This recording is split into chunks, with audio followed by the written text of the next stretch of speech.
Olá, muito boa noite a você. Eu sou Adalberto Piotto e está no ar mais uma edição do Arena Oeste aqui pelos canais da Revista Oeste. Durante discurso na noite de ontem, o presidente americano Donald Trump afirmou que os objetivos da Casa Branca na guerra com o Irã estão quase concluídos. A declaração acontece em meio a uma crise com a OTAN, dado que os aliados europeus têm se recusado a ajudar Washington na luta contra o regime radical dos ayatolás. E é exatamente sobre toda essa situação que nós vamos conversar no programa de hoje. Por isso, já apresento o nosso convidado especial do Arena Oeste. Em fevereiro de 2026, um ataque conjunto de Israel e dos Estados Unidos contra alvos estratégicos, comandos e instalações militares do Irã, desencadeou um novo conflito bélico no Oriente Médio. A alta cúpula do regime, como o líder supremo Ali Khamenei e o chefe do Conselho Supremo de Segurança Nacional, foram eliminados. A retaliação não tardou. O Irã lançou dezenas de drones e mísseis balísticos por todo o Golfo Pérsico. Veio o fechamento do Estreito de Hormuz. O transporte global de petróleo e gás foi paralisado. A escalada do conflito causa disparada nos preços. Donald Trump empareda países da OTAN. No Brasil, o risco de desabastecimento de diesel aflige o agronegócio. Em terra, a capital do Irã é tomada pelo povo. Manifestantes confrontam o sistema teocrático que oprime pelo medo e pela ação da Guarda Revolucionária. Milhares pagam com a própria vida. O debate e as questões geopolíticas, sociais e macroeconômicas são trazidas a essa edição do Arena Oeste. No centro está Benny Fard, iraniano que migrou ao Brasil em 1987 por conta das guerras na terra natal, transformada em zona de guerra após a queda do Shah Reza Pahlavi e a ascensão do Ayatollah Ali Khamenei. Engenheiro de formação, Fard é especialista em investimentos e negócios internacionais. Voz ativa na análise de mercados globais e atento aos impactos das ações militares dos Estados Unidos e Israel no Oriente Médio. Esta edição do Arena Oeste recebe Benny Fard. Acima de tudo, uma testemunha ocular da história.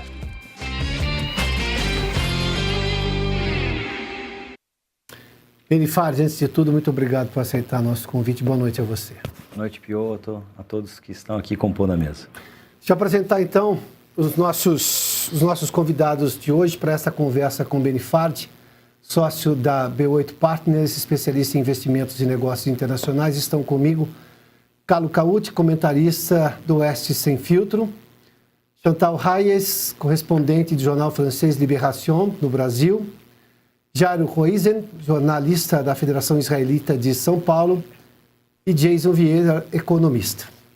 A você que está em casa, participe do Arena com a gente e deixe uma pergunta para Benny Fard. Bom, Benny, antes de tudo, mais uma vez, obrigado por atender nosso convite. O momento é de discussão internacional sobre o que acontece no Irã. A percepção do mundo sobre o que acontece no Irã talvez seja tão importante quanto essa intervenção americana. Quando você, que veio do Irã, chegou criança no Brasil, que conhece a realidade, vê a imprensa brasileira, e não só a imprensa brasileira, ou parte da imprensa brasileira e da imprensa mundial, e também acadêmicos, pessoas que deveriam conhecer ou pelo menos se aprofundar um pouco mais no tema, defendendo o Irã ou não sendo críticos o suficiente com um regime que matava os seus próprios cidadãos apenas por uma questão de oposição, coisa que é impensável no Ocidente, onde eles vivem, como é que você se sente? A sensação é de tristeza, porque quando você cresce num país livre, como é o Brasil, e é o meu caso, você cresce cercado de muitas possibilidades. Direitos e deveres. E um dos direitos é a liberdade de expressão. É um dos princípios fundamentais da democracia. E esse direito deixou de existir no Irã em 1979.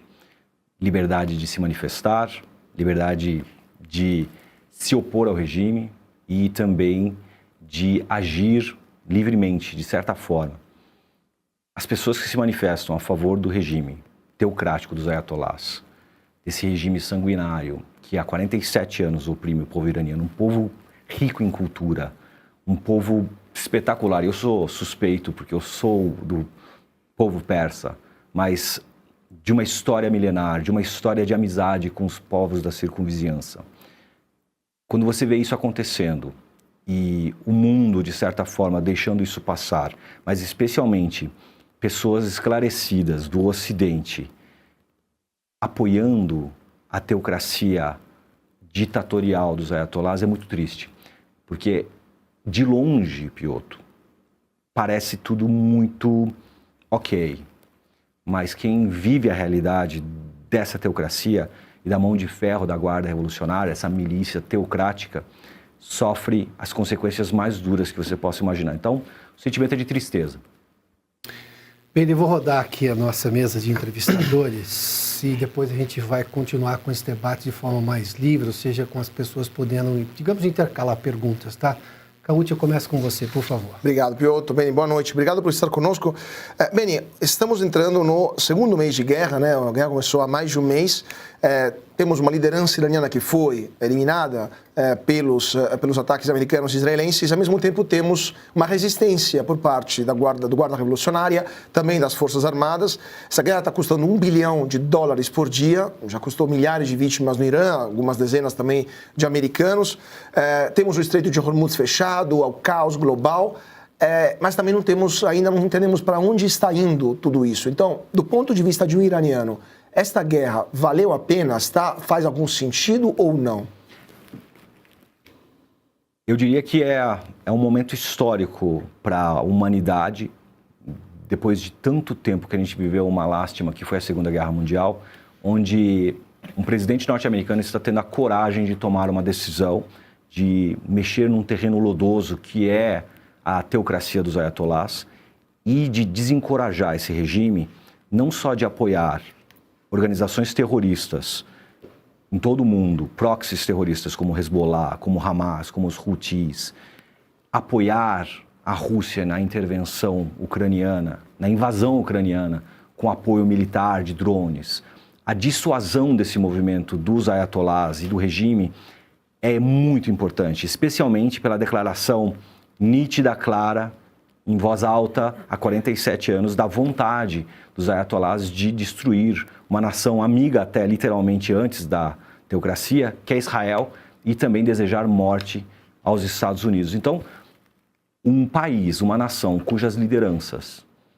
apoiam crianças a cantarem morte a Israel, morte aos Estados Unidos, adolescentes, adultos, idosos, e sufocam todos aqueles que assim não o fizerem, precisa ser parado, precisa ser interrompido. De certa forma, apesar de todas as mortes, e toda a morte ela deve ser causa de tristeza a todos nós, mas guerras arrastam consigo mortes, e elas têm razão de ser. Donald Trump ele não quer levar a democracia para Teherã, não é a intenção dele. Donald Trump tem sua própria agenda. Mas essa é uma das primeiras oportunidades, talvez a mais contundente em 47 anos, que o povo tem de se libertar do jugo dos ayatolás e da Guarda Revolucionária. E se nesse sentido for, do enfraquecimento do regime, da neutralização das lideranças, essa guerra pode valer a pena. Chantal, por favor. Se o objetivo não é levar a democracia, então qual esperança pode representar um enfraquecimento do regime? E também, para voltar ao primeiro ponto, quem não apoia essa intervenção no Ocidente não é necessariamente a favor do regime. Levanta a questão de que essa intervenção não passou pelo crivo do direito internacional. Queria saber se isso lhe causa espécie também. São duas perguntas. Eu vou começar pela segunda, Chantal, e é um excelente ponto. Eu tenho a leitura de que o mundo, e eu falo muito sobre isso, a leitura minha sobre o momento que nós estamos vivendo é de que o direito internacional, os pactos pós-1945, que fortaleceram a ONU, através da instituição a qual, inclusive, de Oswaldo Aranha nasceu em 1948, o Estado de Israel, aqueles tratados deixaram de existir. De forma gradativa, silenciosa, mas deixaram. A previsibilidade do mundo deixou de existir gradativamente e o respeito ao direito internacional também.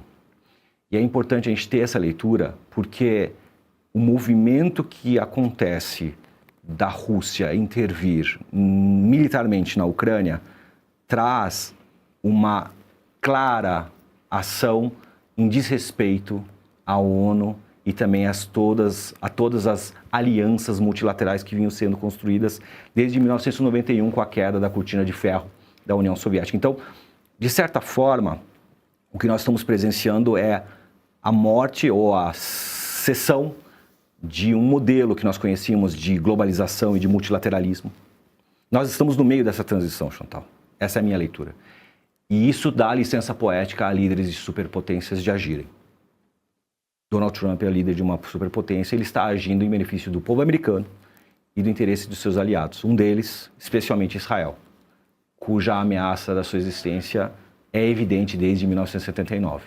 Então, de certa forma, a contraposição ao movimento de Donald Trump é legítima, isso é liberdade de pensar e de se expressar, mas o alicerce já não é mais tão verdadeiro. O direito internacional já não vale mais como valia há uma década ou duas atrás. Infelizmente, eu cresci sob a égide dessa benesse, dessa Pax americana, de 1991 para cá.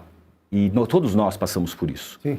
E a gente precisa entender essa transição que nós estamos vivendo. Talvez nós não entendamos, mas é isso. Então, esse é o primeiro ponto. Eu acredito que se opor à invasão ou à manifestação militar de Israel e Estados Unidos no Irã é um ponto válido, liberdade de expressão. Me entristece porque é a primeira vez que o mundo está observando de fato o que acontece no Irã e as mortes subsequentes, enforcamentos em praça pública por oposição ao regime, especialmente de jovens, Chantal. Adolescentes, da idade do meu filho, quase, mais velho. E isso entristece porque as pessoas não fazem ideia do que acontece lá. E a oposição ao regime dos ayatolás não deveria ser instrumento de massacre e de violação de direitos humanos. E sobre a democracia, que você diz que você sobre a democracia, não quer levar... Fantástico. Eu sou pragmático. Eu acredito que Donald Trump tem interesses energéticos, de commodities, de alianças, de estabilidade e de retardo da força chinesa, potência antagônica que está em crescimento no mundo, para que ela não capilarize ainda mais a sua influência através do Irã. A invasão e tomada de Nicolás Maduro na Venezuela tem a ver com isso. O enfraquecimento de Cuba tem a ver com isso.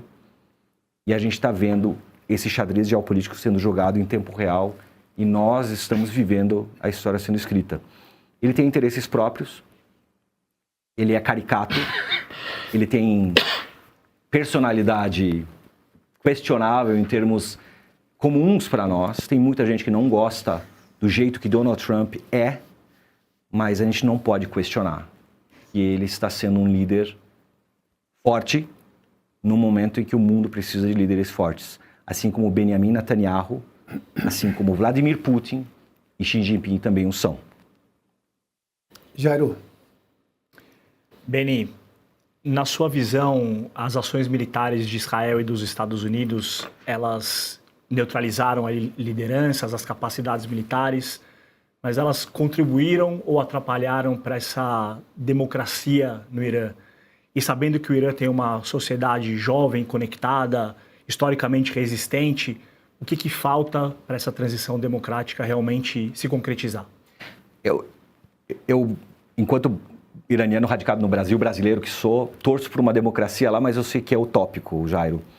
Eu não acredito em democracia iminente no Irã. Eu acredito numa transição, caso ela aconteça, com o enfraquecimento do regime. É verdade, os jovens estão conectados, eles tentam, à sua forma, manter algum grau de proximidade com o Ocidente. E mais de 60% da população iraniana é jovem, abaixo dos 30 anos, salvo engano. Estamos falando de um país de 92 milhões de habitantes. Então você tem uma maioria, uma densa maioria jovem, formada, culta, desempregada, desesperançosa, sob forte estresse e traumas psicológicos que uma teocracia, um regime ditatorial causa, de mortes de amigos, enforcamento em praça pública. São vários pontos de fermento para levantes. E isso faz com que os jovens resistam. Meninas, adolescentes não usem o hijab e sejam apedrejadas e espancadas em praça pública. meninos sejam enforcados por falarem mal do governo e por aí vai. Então, a democracia talvez esteja longe do Irã, mas uma transição é possível. E eu diria que a teocracia nasceu como um movimento idealista lá atrás, com o Ruhollah Ali, Ayatollah Khomeini, mas ela perdeu a sua essência logo quando a verdadeira face do Khomeini se revelou. E ao longo desses 47 anos, o xiismo se enfraqueceu no Irã. Eu acesso diversos relatórios, estudos de inteligência, especialmente europeus, norte-americanos, e mais de 50% dos jovens, eu diria até algo como 55%, não são religiosos. Algo como 30% são ateus, mais de 20% são espiritualizados. E aí existem outras frações também que não são ligadas ao xiismo. O que eu quero dizer é, o legado que os ayatollahs deixaram foi de anti-religião e de anti-posição teocrática. É questão de tempo para que esse regime corrupto e sanguinário caia. O grande problema, Jairo, tem muita gente pendurada nesse regime. Muita gente. O fisiologismo é o que sustenta, infelizmente, esse regime de pé. A guarda revolucionária, truculenta, dependente do sistema, os funcionários públicos, os apoiadores, os ideólogos, os lunáticos, todos eles fazem coro para esse regime que sufoca a sua própria população. Democracia é um sonho, mas uma alternância para algo diferente de teocracia pode ser uma realidade, Jairo. Jason Vieira. Bom, Beni, vamos voltando, obviamente, você conhece bem a história do Irã, só para o público ficar um pouco mais inteirado. Antes, no período do Pahlavi, você teve um movimento que você tinha um povo extremamente educado, bastante liberdade. Obviamente, havia os problemas de corrupção dentro, que, de certa forma, alimentaram um movimento revolucionário, mas você tinha também aquele movimento revolucionário juvenil, muito baseado na esquerda, Sim. Lá naquela época, que apoiou massivamente a Revolução Islâmica. Sim. E que foram, obviamente, as primeiras vítimas do expurgo. Sim. Né? Essa herança do Reza Pahlavi, ela continua até hoje, porque é o segundo povo mais educado do Oriente Médio. Se a gente for considerar todas as nações do Oriente Médio, não tem só o mesmo nível educacional de Israel, mas é um povo extremamente educado, como você mesmo falou, conectado, antenado, jovem.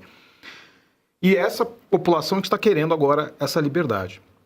Isso que nós estamos vendo no Ocidente, desse apoio maciço ao regime teocrático do Irã, não é semelhante àquilo que aqueles jovens fizeram lá atrás, durante a Revolução, que foram as primeiras vítimas do expurgo, e não é algo semelhante do que vários jovens extremamente desinformados fazem em relação à Palestina? Sem sombra de dúvidas, sem sombra de dúvidas. Sabe, Jason, que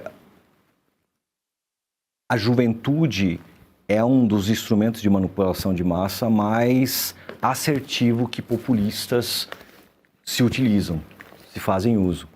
Os jovens, eles têm ideais, enquanto ainda não formados em termos de família, constituição de lar, etc. Enquanto ainda jovens, o idealismo do jovem é muito forte. E a manipulação da forma de pensar desse jovem também. E, de certa forma, a esquerda soube, historicamente, se usufruir muito disso. A direita, ela é desorganizada quanto a isso. Não tem uma cartilha da direita, mas existe uma cartilha da esquerda, que nasceu lá em 1842 com a guerra do ópio que derrubou o Império Chinês. E a China jurou que nunca mais ela seria ruída de dentro para fora. E aí, quando há a Revolução Comunista de 1949, você tem a cartilha sendo escrita e sendo dissipada no mundo inteiro. E o controle acontece pelos jovens, pela desestabilização da família, pela perda dos valores, pelo afastamento da religião e pela desvirtuação daquilo que a gente consegue ter como pilares da cultura ocidental, democrática, civilizada ou civilizatória, que é a nossa realidade. Existem verdades diferentes das nossas verdades, Jason. E eu costumo dizer que as verdades do Oriente não são as verdades do Ocidente. Nós não estamos prontos para a verdade ou as verdades do Oriente. E, categoricamente, essas verdades, elas são inseridas na mente dos jovens do Ocidente. E isso é muito danoso. Assim como foram os jovens iranianos que, por ideais, permitiram, e foi uma fração, eu falava isso antes na nossa conversa informal, foi uma fração pequena da população iraniana, algo como 20%, 30%, não foi a maioria que quis a revolução, mas a maioria se manteve inerte. Isso permitiu a queda do Shah. E a história do Shah, ela é extraordinária, porque ele tentou, com mão de ferro, levar o Irã para uma aproximação maior com o Ocidente, com os valores do Ocidente, e a compatibilidade das civilizações é extremamente grande, da persa e da ocidental, mas nas sombras da atuação do Shah sempre havia os clérigos, os ayatollahs, os mullahs, que conspiraram desde a época do pai do Mohammad Reza Shah Pahlavi, do Reza Khan, o primeiro Pahlavi da dinastia, a tomar o poder, a insuflar o povo. E é complexo, porque diferentemente do Brasil, o Irã e o Oriente Médio, de uma forma geral, é muito orientado socialmente pela religião. E a religião faz muita força, faz muito preço para essas pessoas. Ela se confunde com a cultura. O Ocidente gradativamente foi separando as coisas. Estados laicos, separação do que é fé e do que é Estado. Ali ainda há uma divisão um pouco clara. E isso faz com que cada mesquita, em cada vilarejo, em cada canto do Irã, haja olhos e ouvidos dos ayatollahs para a supressão das vontades do povo. Beni, você citou da conversa que tivemos antes, eu vou lhe pedir para trazer com mais detalhes o caso que você contou de um primo. Você veio em 87 para o Brasil. Você tinha quantos anos? Eu tinha 8 anos. Isso nós estamos falando durante a guerra Irã-Iraque, que durou praticamente 10 anos. Quem ia para a guerra? Jovens iam para a guerra, muitos jovens, eu estou falando de crianças, não jovens. Jovens acima de 18 anos acontece no mundo inteiro. Sim. A idade do alistamento militar, aqui no Brasil também. Mas o seu primo tinha quantos anos? Meu primo tinha 15 anos quando ele morreu no fronte de batalha. Ele foi alistado com 12 e o alistamento era obrigatório. Pouca gente sabe disso. Eu passei a minha vida aqui no Brasil contando essa história para amigos e muitas vezes eu era questionado se isso era realmente verdade. E infelizmente essa semana eu vi manchetes de jornais internacionais mostrando o alistamento de meninos de 12 anos para a guerra. Os meninos são treinados durante 3 anos, ou um pouco menos, para correrem com uma faixa na cabeça escrito Deus é grande, com uma arma em punhos para detonar minas terrestres, ou para servirem de escudo humano. Assim ou foi na guerra Irã-Iraque, assim provavelmente o será nesse conflito que a gente está vivenciando. O desafio do Ocidente é a indignação seletiva, Piotr. O Ocidente ele tem esse poder de se indignar com algumas coisas e não com outras. Se você pensar ou tentar lembrar do que eram os seus sonhos, Piotr, com 12 anos de idade, Jason, Kauti, Chantal, Jairo, 12 anos, volte aos seus 12 anos de idade. Quais serão os seus sonhos?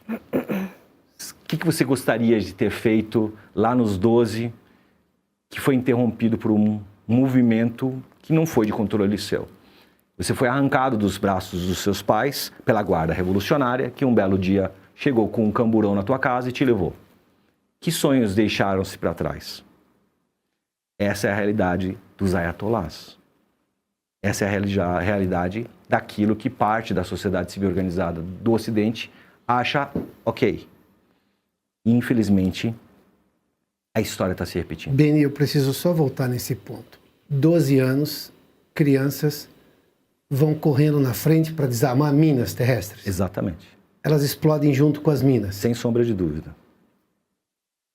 Que acho que é o tipo de coisa que a gente precisa deixar bem claro. É essa a realidade. Era na guerra Irã-Iraque e possivelmente vai ser se a guerra se estender. Essa guerra. Bom, eu vou fazer um rápido intervalo, depois a gente abre para o debate um pouco maior aqui. Nós estamos conversando com o Beni Fard, ele é um investidor iraniano radicado no Brasil. A gente volta logo depois do intervalo aqui no Arena Oeste.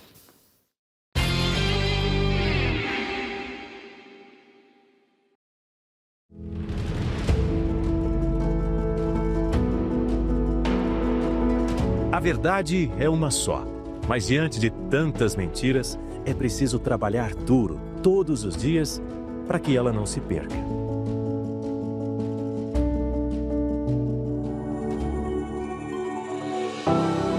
Cada assinatura é um tijolo na construção de um jornalismo livre.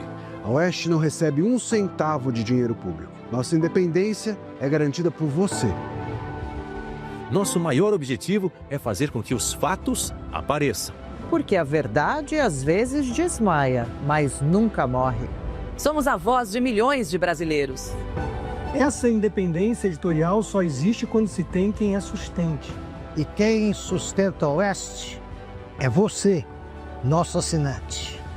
Esse apoio transforma propósito em realidade. É a confirmação de que o jornalismo real ainda encontra espaço para crescer. Quando você assina a Oeste, você ajuda a construir um país mais bem informado. Conhecimento é o que sustenta escolhas conscientes. É o aviso de que não existem narrativas capazes de apagar os fatos. E que a verdade continua viva. Assim como o jornalismo. Isso não é apenas um direito, é uma herança. Cada assinatura da Oeste ajuda a garantir que as próximas gerações cresçam em um país onde vigora a liberdade de expressão. Assine. Apoie. Fortaleça a verdade. Faça parte da Oeste.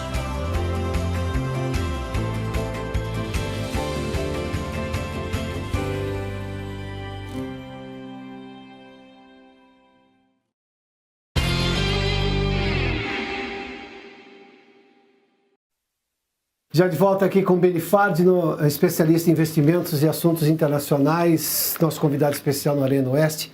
Quem quer começar essa segunda rodada? Chantal? Chantal, então, por favor. Posso começar com duas perguntas? Por favor, fique à vontade. Primeira pergunta, voltando para as possibilidades de democratização do Irã. Existe uma organização, uma oposição interna organizada para tomar as redes do processo? Primeira pergunta. Segunda pergunta, o fator tempo parece favorecer o Irã hoje. A gente, primeiro que é um país acostumado a guerras longas, não é um regime democrático, então não precisa prestar contas à população sobre isso. A estratégia deles, não podemos dizer que não tem estratégia, que é de centrar fogo na indústria mundial, global de energia. O preço do petróleo está aumentando, pressionando os líderes dessa intervenção. E eles têm munição. Existe a possibilidade de o Irã ganhar essa guerra? Duas excelentes perguntas, Chantal. A primeira, eu acredito ser improvável que haja organização para a tomada do poder, muito em função do que eu comentava, da capilaridade do regime, de cada clérigo, cada religioso, da CEPA, que é a Guarda Revolucionária, estar com olhos e ouvidos atentos a todo mundo, inclusive haver denúncia de pai com filho, irmão com irmã, de pessoas que se opõem ao regime. Então, é muito complexo. O direito de reunião no Irã não existe. O livre direito das pessoas se reunirem. E isso deixou de existir em 79. Então, acho improvável, mas há forças, né? Os curdos, por exemplo, são uma força que traz esperança. Os curdos são os homens das montanhas, né? Eles permeiam a região de Tabriz, do norte do país, norte do Iraque e norte da Turquia. São apátrias e estão se mobilizando. Mas de dentro para fora, Chantal, eu acho improvável que haja uma organização. Há várias forças com tentativa. Seu segundo ponto é muito bacana também de se explorar. Eu tenho falado muito e escrito sobre tempocracia. enquanto nós no Ocidente somos pautados na democracia por alternância de poder a cada 4 anos, nós nos reunimos e elegemos um mandante que pode ter vieses à direita, à centro, à esquerda, mais alinhado ou menos alinhado com o hemisfério oriental. E assim nós vivemos a nossa vida prestando reverência ao modelo democrático e os nossos mandantes prestando reverência e contas a nós. O Oriente trabalha com a tempocracia. Diferente da democracia, os líderes não prestam contas à sua população. Xi Jinping está há 13 anos no poder, mudou a Constituição para ficar quanto tempo necessário for. Vladimir Putin, tirando a alternância com Medvedev, que é fake. Que é fake. Ele alterna entre ser primeiro-ministro e presidente. Exato, justo. Para que a gente tenha uma noção clara, se a gente somar os mandatos, ele está quase há 25 anos no poder, Vladimir Putin. Khomeini, depois de Khomeini, ficou belos 37 anos no poder. Kim Jong-un, filho de outro ditador, está há tantos e tantos anos. Então, isso para dar alguns exemplos. O hemisfério oriental trabalha com a tempocracia e não presta contas literalmente e sufoca com mão de ferro quem se opõe às suas posições. E em função disso, Chantal, nós estamos em desvantagem no Ocidente. Nosso modelo democrático é desvantajoso quanto à tempocracia do hemisfério oriental. Eles têm visão de Estado longo-prazista, sufocam opressões ou supressões de tentativas, né? Oprimem tentativas de insurreição e mantêm uma coalizão de visão longo prazo que tem a ver com a alternância da polaridade que deixou de existir em 1991 com a queda da União Soviética. Então, existe um vácuo de bipolaridade que se deixou e a China tenta ocupar esse espaço. Rússia é a grande viúva, tenta retomar o espaço, mas ela não consegue. E aí o tempo em que eles têm em mãos para fazer isso é diferente do nosso. Tanto é que Barack Obama esteve muito próximo de selar um acordo e selou um acordo nuclear com o Irã, tentou legitimar o programa nuclear iraniano, mandando inclusive bilhões de dólares para o regime, levantando sanções num teatro tempocrático que os ayatollahs jogam muito bem. Eles não têm pressa. Eles sabem que o próximo presidente sempre vai sair e vai cair. E nesse ponto, Chantal, você está coberta de razão. O tempo dessa guerra é desfavorável a Donald Trump e Benjamin Netanyahu. Eu vi que as pesquisas apontavam queda de popularidade de Bibi e de apoio. Isso que Israel é extremamente unido em tempos de guerra. Eu acho temerário que Israel não apoie Bibi, tem que continuar apoiando, porque ele precisa fazer o que está sendo feito. Donald Trump já é um pouco mais complexo, porque a democracia efervesce nos Estados Unidos e lá ele tem os desafios domésticos. Ele tem eleições de midterm agora em novembro, petróleo pressionando inflacionariamente a economia norte-americana, pesando no bolso do americano médio, fazendo com que a gôndola do supermercado fique mais cara e fazendo com que a opinião pública se oponha a ele. Se ele perde o Congresso e o Senado, ele sofre impeachment. Ele não passa nem para os próximos 2 anos. Não se trata de manter apenas as casas, se trata de sobreviver 4 anos de mandato 2. Entretanto, se essa guerra durar pouco, e o pouco é aquilo mais ou menos que Donald Trump tinha trazido de 5 semanas, 6 semanas, cada dia ele fala alguma coisa diferente, e ele é espetacular nesse sentido, porque ele dissuade todo mundo, e a mídia dá muita margem para isso. A mídia passa semanas discutindo o que ele falou, o que ele vai falar, por que ele falou. E as pessoas confundem mensagem com mensageiro. Donald Trump é especialista em gerar ruído. E a mídia compra o ruído dele.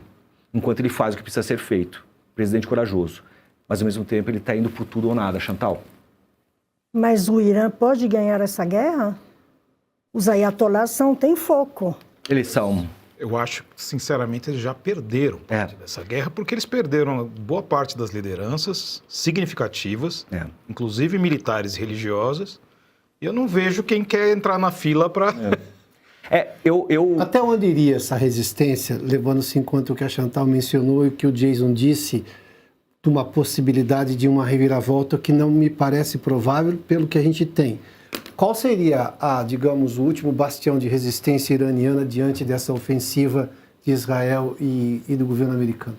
Eu diria que as chances do Irã ganhar essa guerra, elas são pequenas. Não há probabilidade de que ela ganhe, mas há probabilidade de que ela resista. Por quê? Porque se ela não resistir, todos os membros da Guarda Revolucionária serão mortos, todos os clérigos serão expurgados. Existe muita gente que sabe que vai morrer se o regime cair. Então prefere morrer tentando.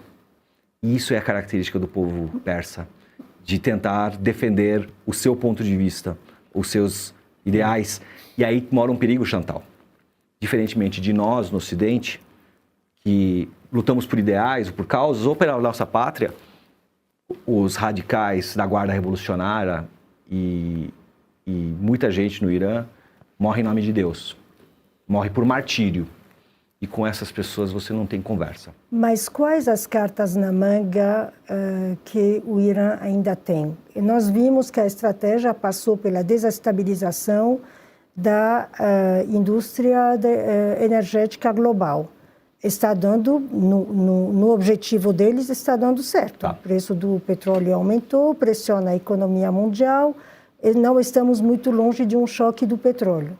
O que sobra de carta na mão? Também o Estreito de Hormuz estão fazendo do acesso ao Estreito uma arma de negociação. Sim. Você de um país amigo, você passa. Outro dia eu vi que o Japão conseguiu pagando pedágio.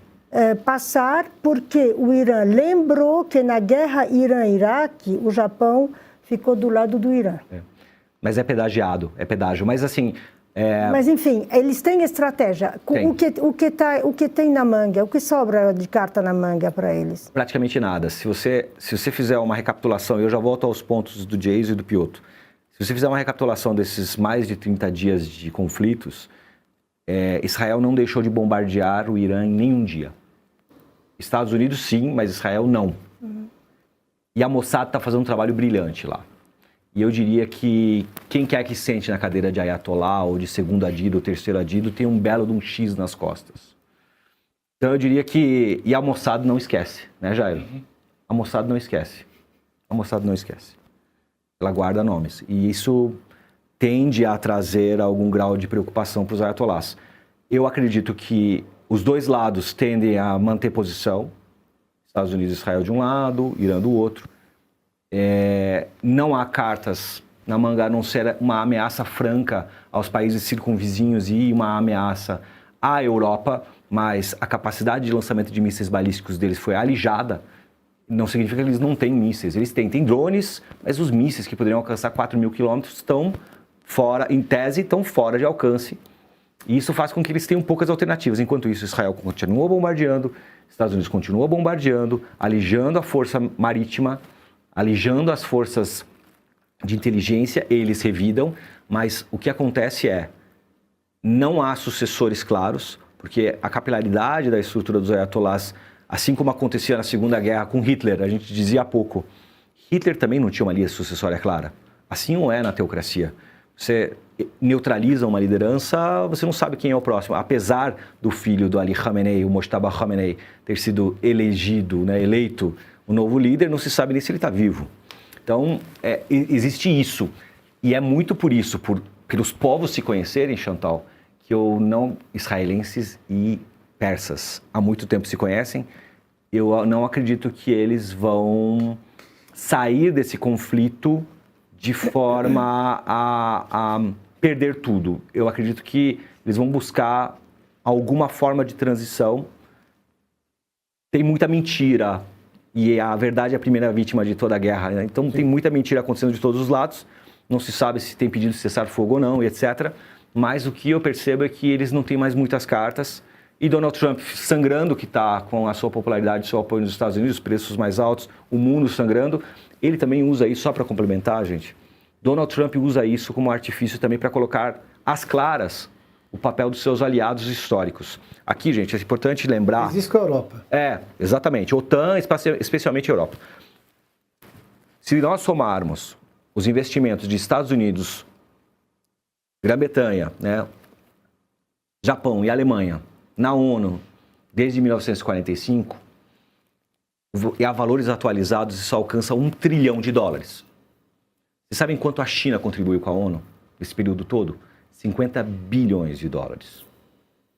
O que eu quero dizer é, quem sustentou a ONU durante 80 anos, mais de 80 anos, foram os Estados Unidos, a Grã-Bretanha, que é coligada, a Alemanha e Japão, pós-guerra, foram destruídas e foram reconstruídas pelos Estados Unidos, então são proxies norte-americanas. Todo o dinheiro para a sustentação de um organismo multilateral, que foi importantíssimo para nós, vem dos Estados Unidos, direto ou indiretamente. A reconstrução da Alemanha e do Japão foi feita pelos Estados Unidos, pós-guerra. Se tornaram potências e a ONU perdeu a sua essência. No momento em que a ONU elege para a estrutura de direitos humanos o Irã, para discutir, debater direitos humanos, o Irã, você começa a perceber, quando ela apoia na faixa de Gaza, a UNRWA, né, a estrutura da ONU para apoio à Palestina, ela apoia militarmente o Hamas, você começa a se questionar qual é o papel da ONU. Por isso que eu dizia antes que tem o risco da gente estar um pouco conectado ainda com o que a gente viveu até pouco tempo, em termos de multilateralidade, globalização, de estruturas que traziam previsibilidade, e essas estruturas estão deixando de existir, e é importante que a gente lembre disso. Então, Donald Trump manda um recado para a OTAN, para os seus aliados do hemisfério ocidental, pressiona para que cartas sejam colocadas à mesa e, de certa forma, tenta pressionar também Vladimir Putin a vir para um jogo que eles sempre jogaram, dual. O PIB da Rússia é menor do que o PIB italiano. Eles não têm por que estar sentados na mesa discutindo, mas eles têm um passaporte chamado poderio nuclear. Sim. Então, eles são relevantes. E é isso que Donald Trump faz. Ele mexe no tabuleiro. Por mais desconfortável que seja para quem ouve Donald Trump falar ou vê os discursos dele, ele está sendo muito hábil em trazer luz a muita coisa que estava sendo acobertada há muito tempo nessa transição que a gente está vivendo. Deixa eu colocar Caute aqui, depois o Jairo. Por favor, Caute. Mene, queria te perguntar o que vem depois, porque a gente falou sobre o que pode acontecer, né, caso essa guerra não se resolva.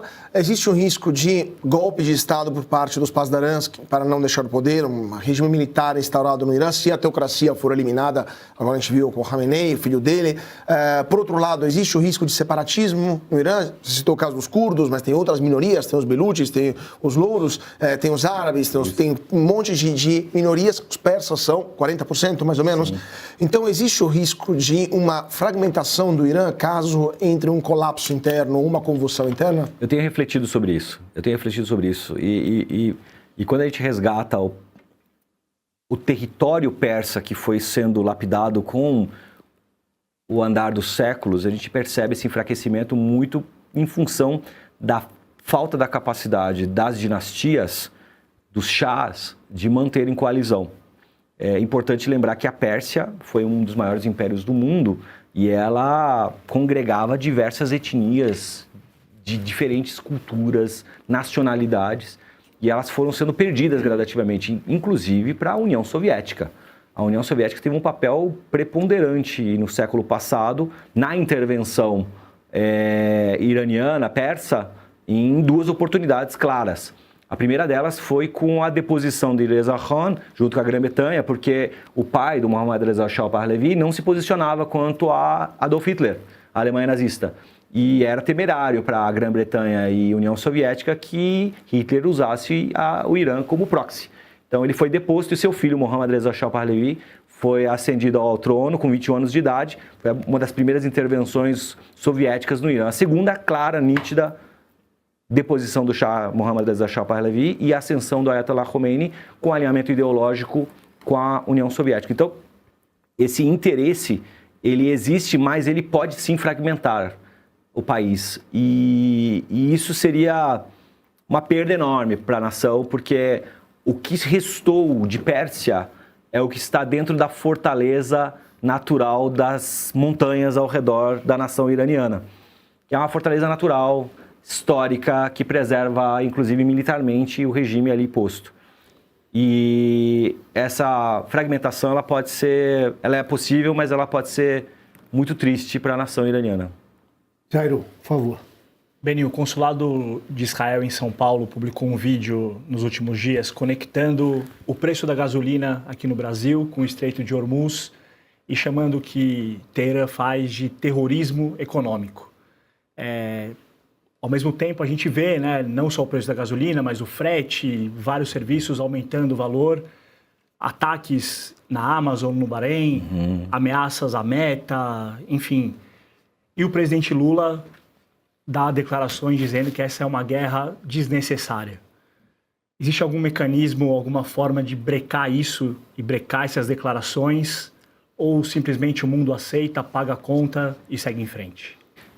A diplomacia brasileira continua errando historicamente com a infelicidade da gente ter um presidente alinhado a valores não ocidentais, não democráticos, como é o caso do presidente Luiz Inácio Lula da Silva. Ele tem alinhamento claro com Rússia, China, com o Irã, é amigo de Mahmoud Ahmadinejad, que foi eliminado, foi neutralizado.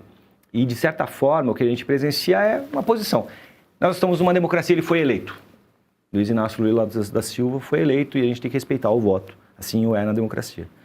Mas, infelizmente, as manifestações elas são contrárias à realidade do que deveria ser. A pressão que o Irã exerce sobre o preço do petróleo, como a Chantal muito bem trouxe, é uma das poucas armas que ela possui. E a característica territorial, geográfica do Estreito é uma das poucas cartas que o Irã tem. E essa pressão, ela deveria ser cessada por outros países aliados, se assim esses países o quisessem. Mas Scholz na Alemanha já sinalizou-se contrário, Keir na Inglaterra da mesma forma, Macron de forma até teatral fez ali um movimento ali com o submarino nuclear, todos os países estão investindo em armamento, mas ninguém se move no sentido de proteger o Estreito, porque o interesse do Estreito de Hormuz não é só americano, ou muito menos israelense, é do mundo. Existe um problema crítico de fluxo. A interrupção do Estreito de Hormuz por esses 30 mais dias, faz com que 20 milhões de barris de petróleo, só para falar de petróleo, deixem de passar pelo Estreito. Se é que passou alguma coisa, não foram os 20 milhões de barris. Esses 20 milhões de barris contam com uma infraestrutura logística de escoamento, fluxo. Enquanto a Agência Internacional de Energia disponibilizou 400 milhões de barris para arrefecer o impacto do choque do petróleo, a gente não se pergunta em quanto tempo isso vai chegar ao mundo. A capacidade de fluxo desses 400 milhões de barris é de 2 milhões por dia. Leva 200 dias para o petróleo disponibilizado pela Agência Internacional de Energia chegar ao mundo. Assim como a energia japonesa, americana e assim por aí vai. A gente está tendo um choque não só de oferta, mas a gente vai continuar presenciando nos próximos meses um choque de fluxo. Não apenas de petróleo, mas 45% do enxofre do mundo passa por Hormuz, 35% da ureia do mundo passa por Hormuz, 20% do gás natural do mundo, gás natural liquefeito, apesar de todos os ataques ao Qatar, passa por lá. A gente tem uma das maiores exportações de proteína do frango indo do Brasil para o Oriente Médio com o abate halal. Como é que fica tudo isso? Você tem interrupção de fluxo, você não consegue recuperar isso da noite para o dia. E isso é extremamente desafiador. Por isso eu acredito que a diplomacia brasileira está falhando, porque o agro brasileiro, responsável pelo superávit primário do nosso país, é altamente dependente dos fertilizantes que vêm especialmente do Oriente Médio, mas também da Rússia. E o choque inflacionário do petróleo e o choque inflacionário do agro ainda não foram sentidos no nosso IPCA. O IGPM 10 veio sem captura do choque inflacionário, o IPCA 15 veio sem a captura do choque inflacionário. Essa projeção para a semana que vem já é 0,77 do IPCA. É isso. A gente ainda não sentiu o choque. O mundo ainda não está sentindo o verdadeiro choque inflacionário que vem lá do Oriente. Por isso eu acho temerário que o mundo não esteja se mobilizando mais para a intervenção. Alguém vai levantar a mão e vai dizer, mas, Beni, se houver envolvimento de mais países, pode provocar uma terceira guerra mundial? Não acredito. Essa guerra é uma guerra alugada por Rússia e China. Enquanto Irã tenta se defender e ataca através do Estreito de Hormuz, China observa com sua tecnologia militar, de inteligência, inteligência artificial, de drones, de GPS, o movimento bélico, militar, náutico, norte-americano, israelense, aeronáutico, em um estreito que é muito semelhante ao estreito de Taiwan. Exatamente. China captura todos os dados de inteligência em tempo real. É uma simulação de guerra sem que ela tenha colocado um soldado chinês em campo de batalha. Então, os chineses são extremamente habilidosos, um povo milenar extremamente inteligente. E a gente tem a pouca intenção de envolvimento sino-russa nessa guerra, se mais países se moverem. Essa é a minha percepção. Europa deveria ter se movido há muito tempo. Por que o imobilismo europeu, na sua opinião? Eles estão vivendo o que? Numa realidade paralela, não entendendo o que está acontecendo, ou eles têm uma posição, digamos, completamente diferente do que os fatos estão mostrando? Eu me recordo, no primeiro mandato de Donald Trump, ele, à época, em reunião, salvo engano, com a Angela Merkel, e ele bradava, Donald Trump bradava, a Alemanha, vocês não têm ideia de com quem vocês estão lidando. E, à época, a Europa era muito dependente da energia russa. Construindo gasodutos, né? Inclusive. E logo depois da invasão russa à Ucrânia, Nord Stream foi sabotada. O principal gasoduto que conectava, inclusive, em meados de inverno. Foi setembro, salvo engano, antes do inverno europeu. Então, ali a Europa teve um estalo de que algo estava acontecendo. A pressão de Donald Trump à OTAN tem a ver com isso também. Ou a Europa se posiciona, ou ela vai ter que se custear energética, militar, estrategicamente, uma vez que ao lado, literalmente ao lado, existe a mãe Rússia pronta para agir. Deixa eu fazer mais um intervalo aqui. Eu só preciso convidar o nosso espectador a nos enviar mais perguntas também. No final do programa, a gente escolhe uma dessas perguntas e faz ao Beni Fardi, que é nosso convidado hoje, esse investidor iraniano, radicado no Brasil desde os anos 80, em 1987, chega no Brasil e nos traz exatamente esse ponto de vista sobre o que está acontecendo no Irã nesse momento. No rápido intervalo, a gente volta em instantes aqui com o Arena Oeste de hoje.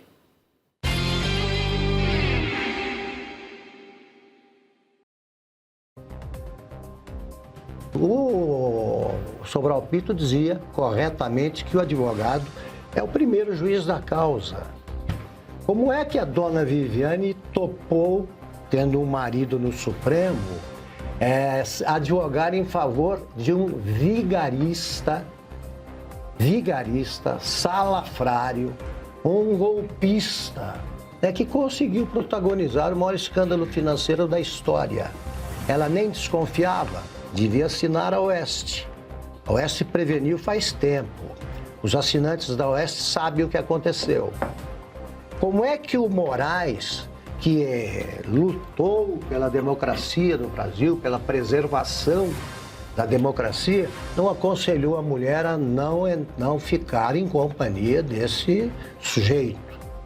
Por que o Moraes trocou mensagens, que eram apagadas em seguida dele, com o Voltaire no dia em que se consumou a primeira prisão dele? Por que a primeira prisão não alertou o casal para procurar outro tipo de cliente, porque esse ia fazer com que as coisas acabassem mal?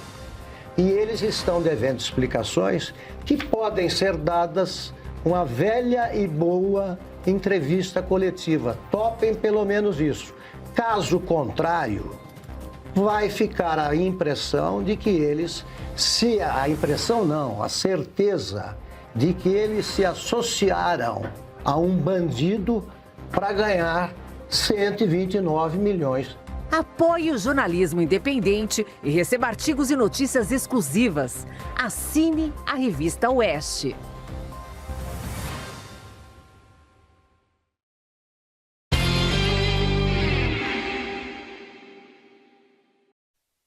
Já de volta aqui no Arena Oeste, Beni Fardi, especialista em investimentos e assuntos internacionais, iraniano radicado no Brasil, nosso convidado especial.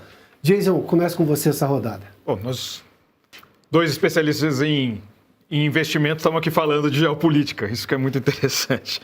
Mas eu fico pensando... conectado, gente. Exato, porque a gente precisa dessas informações o dia inteiro, né, para poder trabalhar, e que está sendo terrível, né?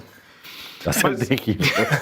Exatamente. Acho que todo dia uma surpresa nova. Eu vou perguntar antes que vocês continuem, quão terrível está sendo. Não, você não tem noção. Não tem noção. A coisa engraçada... Não tem nada previsível. Eu estava aqui observando o Beni de trás, que nós temos algo semelhante aqui, assim, e parte disso tem a ver com o mercado financeiro, que é essa leve... Acho que já deu para entender. Já deu para entender o quanto, o pessoal que está vendo aí. Mas eu pensando assim, só passando o que você falou, ontem, por exemplo, eu participei de uma entrevista e me perguntaram que todo mundo está com esperança sobre o que o Trump vai falar hoje à noite. Eu falei assim, eu não estou com esperança, não. Por quê? Você acha que ele vai falar alguma coisa ruim? Eu falei, não, porque eu não faço ideia do que ele vai falar. Esse acho que é o ponto mais relevante. Mas pensando na questão geopolítica, os Estados Unidos aparentemente está com um plano bastante interessante de tomada da ilha de Harg. Harg, né? Isso mesmo. E eles já mataram o Alireza Tangsira. Já começou, na minha opinião. Eu acho que dali, primeiro, a Força Aérea iraniana não existe mais. Não existe. A Marinha também não existe. A Marinha também não existe mais. O líder da Marinha foi morto. Foi. O Ali Larijani, que era um dos líderes da Guarda Revolucionária... Ali Larijani foi. Já está eliminado. Sim.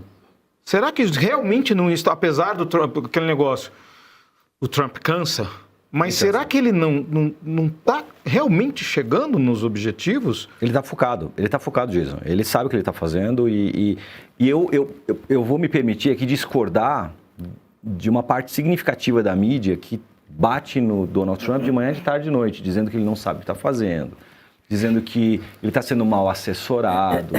Pode até ser. Dizendo que a vaidade dele é maior do que ele. Pode ser o que vocês quiserem, mas ele sabe o que ele está fazendo e ele está sendo corajoso. Donald Trump é muito inspirado em Ronald Reagan. O Make America Great Again vem da inspiração de Let's Make America Great Again, que vem de Ronald Reagan.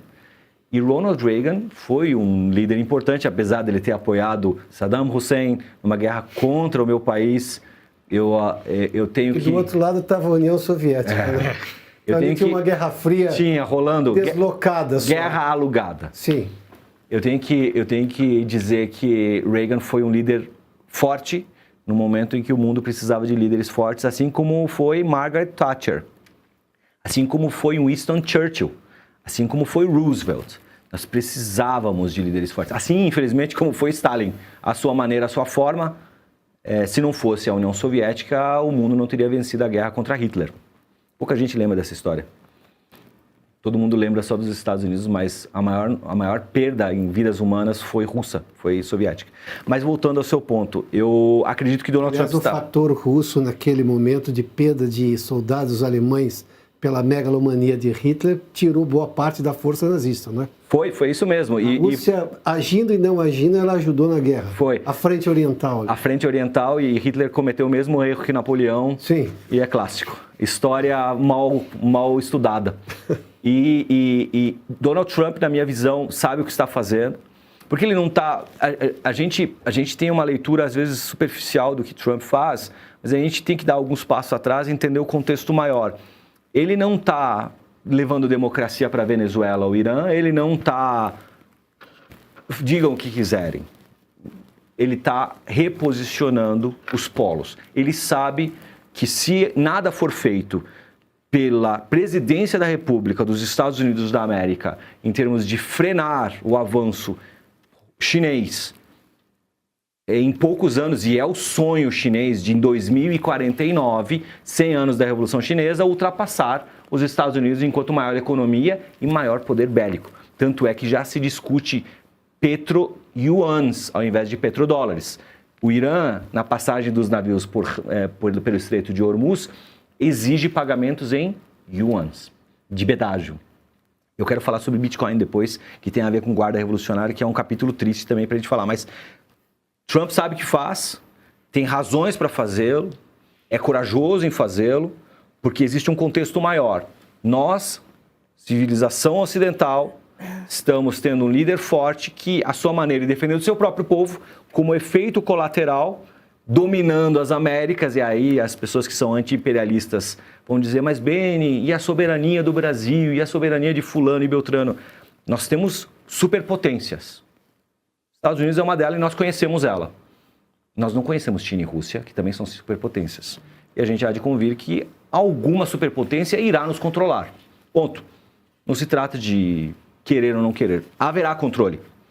Eu prefiro crer, quero crer que é melhor nós sermos alinhados aos norte-americanos, aos estadunidenses, e a sua estratégia de preservação das Américas da influência russo-chinesa, que pode ser altamente prejudicial aos nossos valores democráticos, capitalistas, de liberdades, do que nos alinharmos a verdades que nós desconhecemos ou, eventualmente, a nossa sociedade discorda. Então, ele sabe o que faz. Harg é o último entreposto, 90% do petróleo iraniano está lá, e se Harg for destruída, o Irã colapsa, porque 85% do orçamento iraniano, do governo iraniano, vem do petróleo. E o petróleo sancionado, exportado para quem? A Rússia e China. Rússia e China, especialmente China, mas é isso. Então, se você estrangula, se você mata os líderes do Irã por inanição, você mata o regime. E é isso que Trump está fazendo, apesar dele estar sangrando com petróleo alto e o movimento inflacionário. Só um pequeno adendo. Pois não. Isso que você comentou sobre as potências, eu fiz essa pergunta numa reunião recentemente. Vocês preferem ser dominados por César ou por Kublai Khan? Kauti. Bem, queria te perguntar, vamos supor que no Irã mude o regime, vamos supor também que chegue um regime democrático no Irã. O Irã, na sua opinião, deixaria de desenvolver tecnologia nuclear? Porque a ambição nuclear iraniana não é dos ayatollahs, vem do Shah, vem dos anos 50, né? E foi começada graças aos americanos. Sim. Então, o Irã, como potência regional, mesmo democrática ou não, na sua opinião, renunciaria à tecnologia nuclear ou mesmo assim teria ambições nucleares? Eu acredito que, pro bem do Oriente Médio, da Europa, da Ásia, o Irã não deveria ter armamento nuclear, independentemente do regime que se instale. Eu acho que eu acredito que o Irã deu sinais muito ruins ao mundo do que ela é capaz. E existe uma corrida nuclear que, se não for vencida, te tira de contexto. O Paquistão conseguiu vencer essa corrida, Kim Jong-un venceu essa corrida, Israel venceu essa corrida, mas o Irã não venceu essa corrida e não vai vencer. E não pode vencer. De novo, porque diferentemente de outros países, isso é importante ter em mente. Diferentemente de outros países, outros soldados, outras nações, a Guarda Revolucionária e os soldados iranianos, que não se trata da totalidade, aqui é importante dizer, entre 80% e 90% da população iraniana não aprova o regime dos ayatollahs, não aprova a Guarda Revolucionária, não quer esse regime, 80% a 90% da população quer ser livre. Não necessariamente quer democracia, mas quer ser livre, quer voltar a ter uma vida normal. Então, a gente está falando de algo como 10%, 20%, 15% de alienados. Essa minoria barulhenta apoia o regime. E é extremamente complexo você ter isso num contexto amplo de construção de uma democracia, porque ali ainda haverão 10% a 15% a 20% de alienados, cuja lavagem cerebral promovida pelo regime ainda irá pairar sobre eles, e numa insurgência pode ser que um país nuclearizado volte a ser teocrático. Então não há chances, os sinais foram muito ruins, não há chances, na minha opinião, de que o Irã tenha armamento nuclear. Jairo? Vou te fazer uma pergunta que pode ter um peso especial por eu ser judeu. A minha comunidade judaica perdeu muitas vidas por ataques terroristas financiados pelo Irã, o Hamas, o Hezbollah. Isso não só em Israel. A gente teve aqui no início dos anos 90 na Argentina, Buenos Aires, a embaixada, a AMIA, agora recentemente Austrália, Holanda. Você, como iraniano, como você vê esse rastro deixado pelo regime? E se você acha que em algum momento é possível a relação entre Irã e Israel se restabelecer, ou se isso vai além do regime? Sabe, Jairo, essa é uma das minhas maiores torcidas. Eu torço por isso. E o povo iraniano torce por isso. As relações entre Irã e Israel, Pérsia e os judeus, os persas e os judeus, é antiquíssima. Ciro, rei da Pérsia, declarou os primeiros direitos universais da humanidade, os direitos do homem, no cilindro de Ciro, e apoiou o príncipe Zorobabel na reconstrução do templo. Ciro deu guarida ao retorno dos judeus a Jerusalém, a reconstrução do Templo de Salomão. A aliança entre iranianos, persas e judeus é tão antiga quanto as histórias podem contar. E tenha certeza, Jairo, o povo iraniano quer voltar a ser amigo de Israel. Quem não quer são os clérigos, os religiosos, a guarda revolucionária, que acabaram sendo influenciadas por estarem no poder e por acreditarem no ideal. Infelizmente, esse rastro vai ficar. Mas tenha certeza que a absoluta maioria do povo iraniano quer retomar a aliança com Israel assim que esse regime mudar. E eu tenho a sensação, Jairo, que muitos iranianos que deixaram o Irã e foram para Israel, iranianos judeus, cuja comunidade era enorme, querem voltar a ver a cidade azul de Isfahan, querem voltar a Teherã, querem voltar a ver o Monte Damavand, querem voltar a Tabriz, querem ver Fars novamente. Eu tenho certeza que os iranianos judeus que se exilaram querem voltar. E eu quero crer que isso vai acontecer, talvez não no curto prazo, sendo pragmático, mas que nossos povos voltem a ter alianças fortes e firmes como sempre o tiveram. É isso. Chantal, por favor. Sim. Falando em Hezbollah,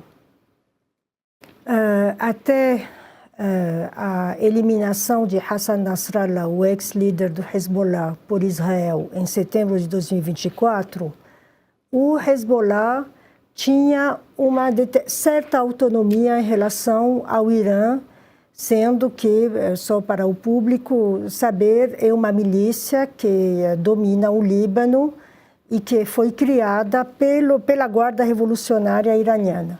Hoje em dia, qual é a sua leitura da entrada do Hezbollah nessa guerra?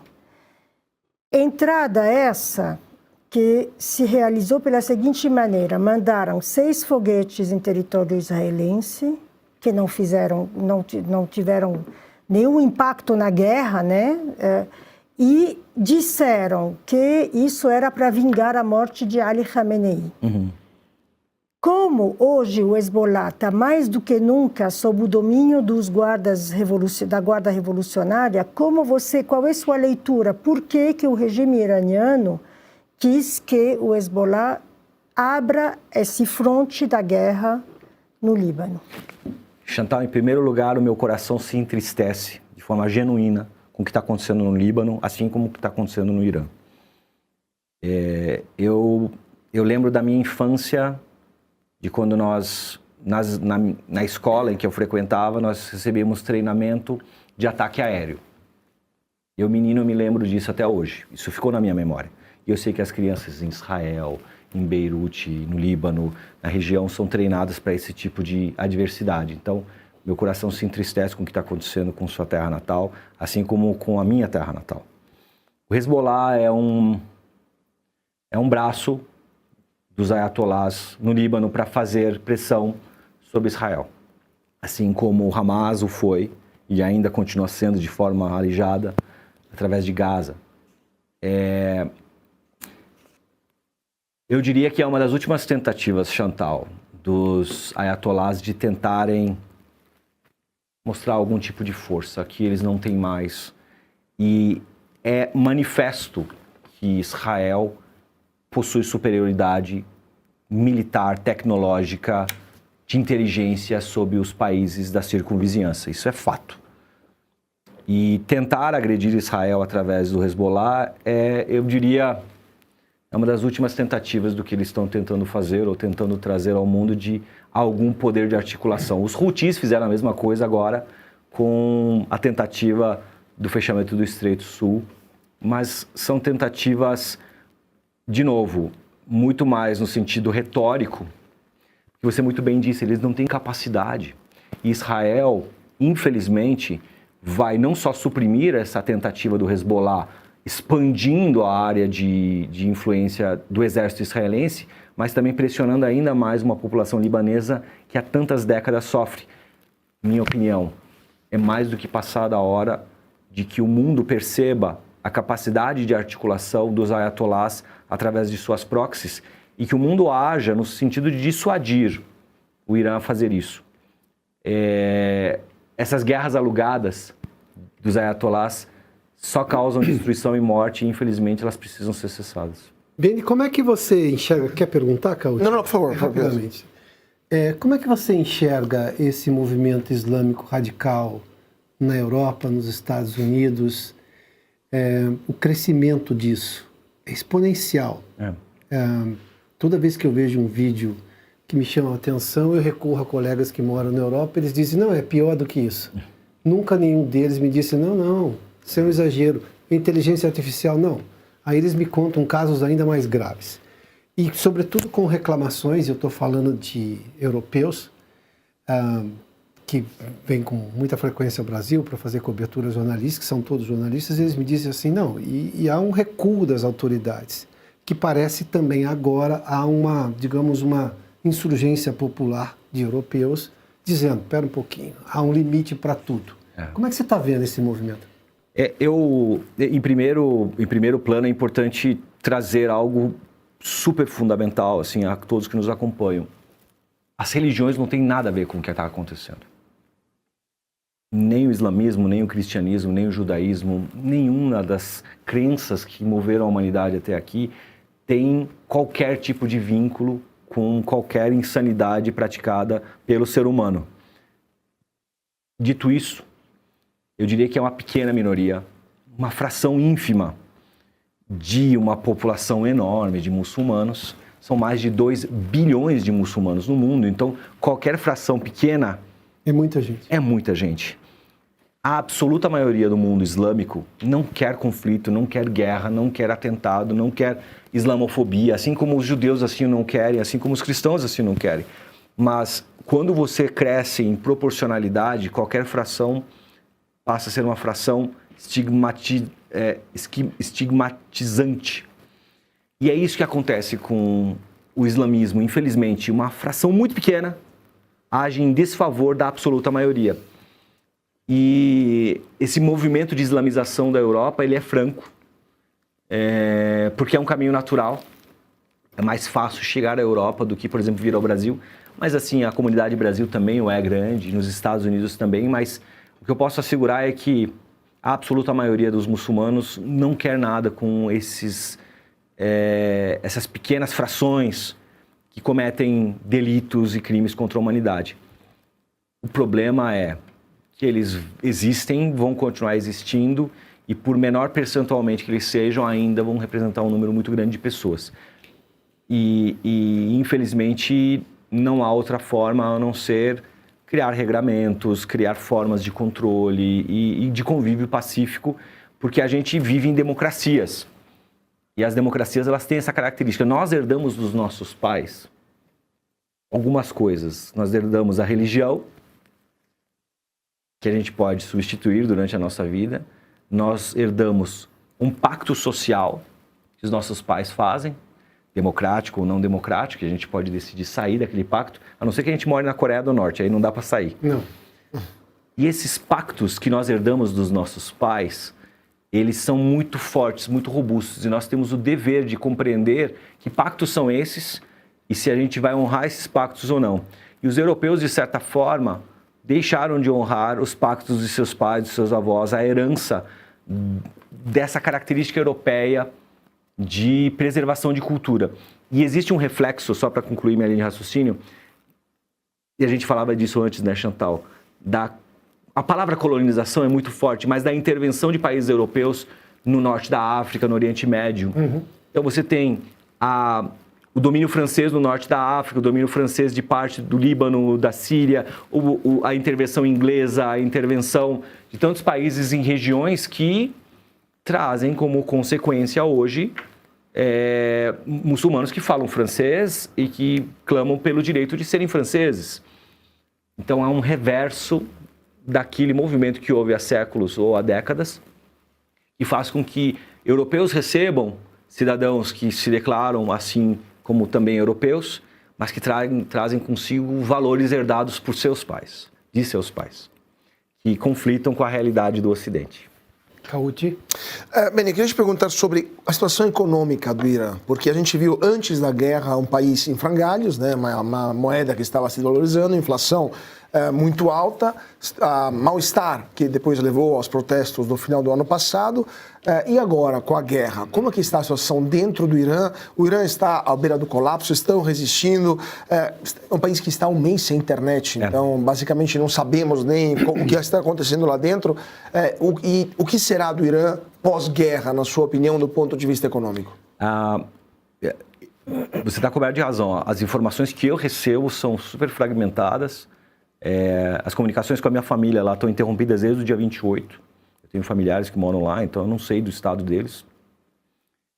E as informações que a gente recebe são de amigos, conhecidos, que acabam conseguindo ultrapassar essa barreira imposta pelos ayatollahs e pelo regime. A economia está completamente desestruturada, a inflação fez corroer ao máximo o real iraniano, ele vale literalmente $0. Ele é virtualmente zero. Não há empregos, não há energia elétrica. Eu falava do Bitcoin antes. As sanções norte-americanas e europeias ao Irã fizeram com que o Irã recorresse à mineração de Bitcoin, de criptomoedas, para poder transacionar longe dos petrodólares com Rússia e China. E mesmo com a população com ausência, porque há intermitência de fornecimento de energia, inclusive em Teherã, há muito tempo. A Guarda Revolucionária dispõe de energia elétrica com autorização do governo para a mineração de bitcoins, para poder, com esses criptoativos, transacionar com China. Isso é uma história que pouca gente sabe e ela é completamente verídica, checável, etc. Então, o Irã sancionado está se utilizando de energia faltante para o cidadão, através da Guarda Revolucionária, para se alimentar de criptomoedas que são transacionáveis com China e Rússia, enquanto a população não tem energia elétrica. Os apagões são constantes, sempre o foram, mas estão piorados, e a economia está em colapso. E a gente não sabe o que está acontecendo lá. E uma possível abertura, se o Irã mantiver resistência, vai ser de muita opressão ao povo, deve continuar sendo. E se houver uma libertação, de qualquer forma que haja, num otimismo que a gente pode aqui trazer, vai ser de uma recuperação desafiadora, a não ser que uma leitura, né, em voz alta, né, que haja uma completa e total reversão do regime, com apoio norte-americano econômico, um plano Marshall iraniano que faça uma reconstrução.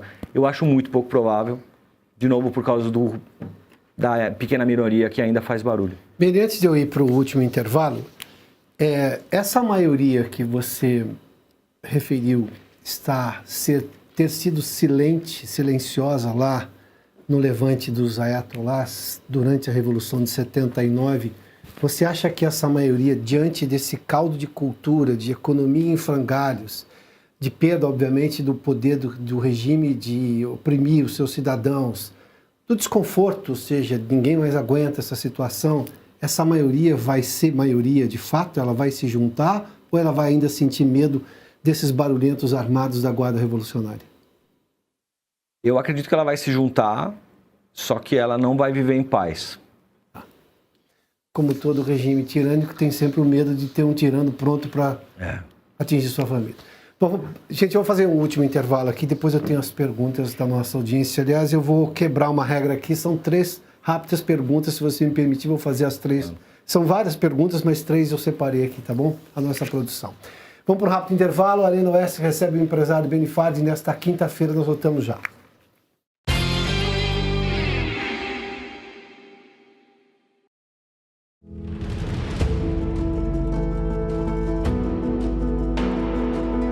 A verdade é uma só, mas diante de tantas mentiras, é preciso trabalhar duro todos os dias para que ela não se perca.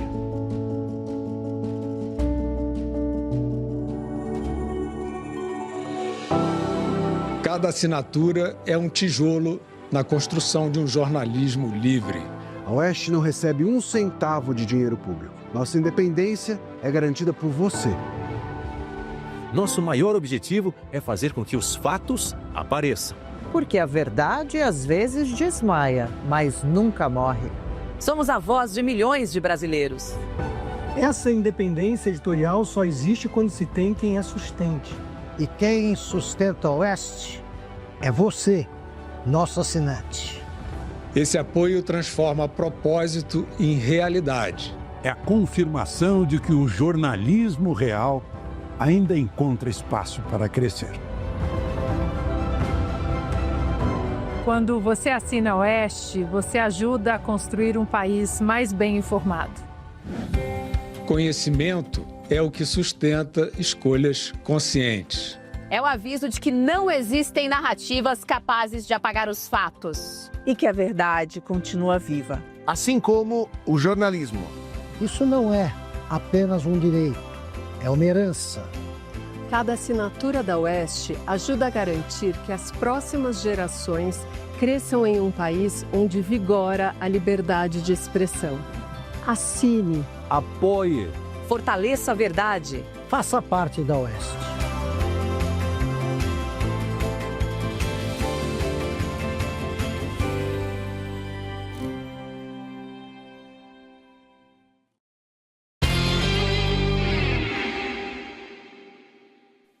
Já de volta aqui com o empresário Beni Fardi, iraniano radicado no Brasil, no Arena Oeste. Beni, nós temos agora o momento da pergunta da nossa audiência. Na verdade, são as perguntas, se você me permitir. Acho que dá para dar um tempo de resposta de 1 minuto e meio, 2 para cada uma delas, que aí dá tempo da gente encerrar o programa dentro do nosso tempo. Temos aí, Vivi, vamos lá. Klaus, é isso, né? Klaus pergunta do Rio de Janeiro, qual seria o possível regime do Irã, a volta da monarquia? Tem nenhum problema só de grafia, mas ele está perguntando se a monarquia seria a saída numa eventual queda completa do regime dos ayatollahs? O Ocidente apoia a volta do neto do fundador da dinastia Pahlavi, que é o Reza Shah, mas o iraniano tem uma sensação de distância da monarquia. Então é possível que ele não tenha apoio interno. Ele tem apoio externo, mas não interno. Se houver uma transição, eu acredito que ela será parlamentarista. Ou uma presidência parlamentarista, mas de poderes mais divididos. Eu acredito que o povo iraniano, se houver uma insurgência, uma mudança de regime, não permitirá a concentração de poder. Mas ele teria algum papel nessa transição? Ele está buscando ter. Isso seria importante para dialogar com o mundo, mas não, obviamente, para ir contra a vontade da maioria iraniana? Sem sombra de dúvidas. Ele, inclusive, tem articulado com Israel, com os Estados Unidos, com vários países europeus. Esteve na CEPAC, né, discursando agora essa semana.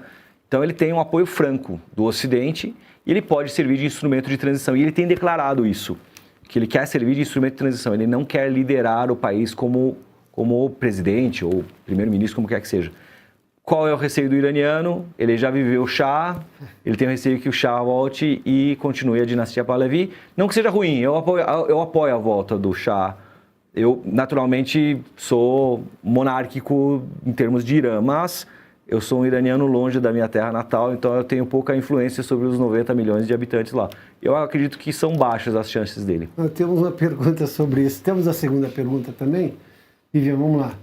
A Vera Guizzo, né?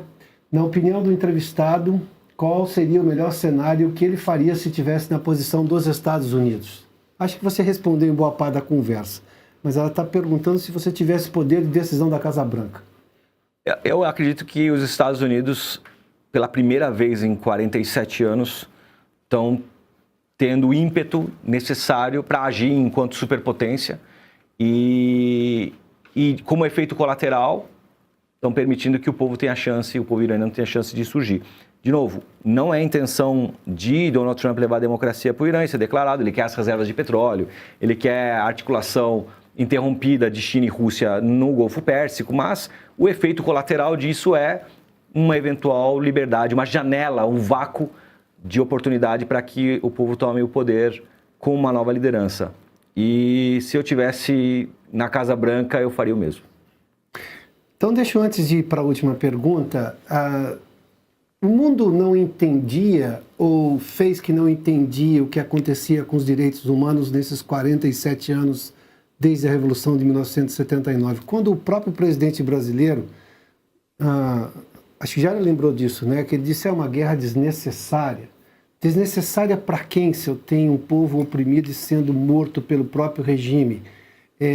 Você citou o caso, por exemplo, das guerras do seu primo, e que não deve estar sendo diferente agora, ou não tem sido diferente esses anos todos. Por que você acha que o mundo se fez de cego, de surdo, em relação ao que acontecia em relação aos direitos humanos? O que é caro para o Ocidente, mas parece que para os iranianos podia. E estamos falando de um regime opressor. Por que você acha que o mundo se fez de, digamos, inerte em relação a isso? Tem um pouco a ver com a falta de conhecimento do que acontece de fato, do viés da mídia. Quando não interessa para a mídia não fala nada. Você pode fazer uma leitura imediata. O que está acontecendo em países africanos em termos de genocídio agora, nesse momento? Ninguém cobre. Não é interessante. Agora, se houver qualquer tipo de ataque em países desenvolvidos, ou no Brasil, ou em Japão, China, será manchete em todos os jornais. Basta ver o que aconteceu com o Charlie Hebdo na França. Exato. Então, ali é um exemplo claro. Clássico. Então, a falta de interesse da mídia, por razão qualquer que seja a influência ideológica da mídia, de parte da mídia, ou interesses diversos, a falta de interesse da população em entender um pouco mais a fundo, mas especialmente a indignação seletiva, Piotr. Antes que alguém tenha qualquer outra impressão, o ataque à revista Charlie Hebdo foi dessas coisas criminosas e, obviamente, que a liberdade de expressão é um valor muito ocidental, mas longe, foi só um exemplo de como houve essa reação internacional em relação àquilo e não em relação a outras questões. Vamos à última pergunta, Vivian? Vamos lá? A Miriam De Vito. Se o Irã voltar a ser um país com valores democráticos, Beni, você gostaria de voltar a morar no Irã? Deixaria o Brasil? Não deixaria o Brasil, mas eu adoraria levar a minha esposa e os meus filhos para conhecer a minha terra natal. Beni, nós temos ainda 2 minutos, por gentileza, se você quiser fazer considerações finais, é um prazer para nós todos. Bom, primeiro agradecer a oportunidade, foi uma experiência diferente no mínimo, a expectativa era que seria algo como foi, então muito obrigado a cada um de vocês, a quem nos acompanhou e pedir a quem acompanha esse conflito que mergulhe fundo nas razões do Ocidente de tentar preservar os valores que nos trazem enquanto civilização até onde nós estamos e tentar entender o que está por trás de todo esse conflito, que é muito maior do que o conflito do Irã, que é uma mudança geopolítica que afeta o nosso bolso, economia, mas também afeta o nosso jeito de ser, a nossa democracia, os nossos valores, afeta o capitalismo, que é o nosso alicerce ocidental, e que, de certa forma, afeta também as nossas liberdades. Então, a todos que nos acompanham, que busquem entender o que está em jogo. A nossa liberdade já foi mais forte, está um pouco em risco no Brasil, está um pouco em risco nas Américas, mas a gente pode reconquistar. E o preço da liberdade, Piotr, é a eterna vigilância.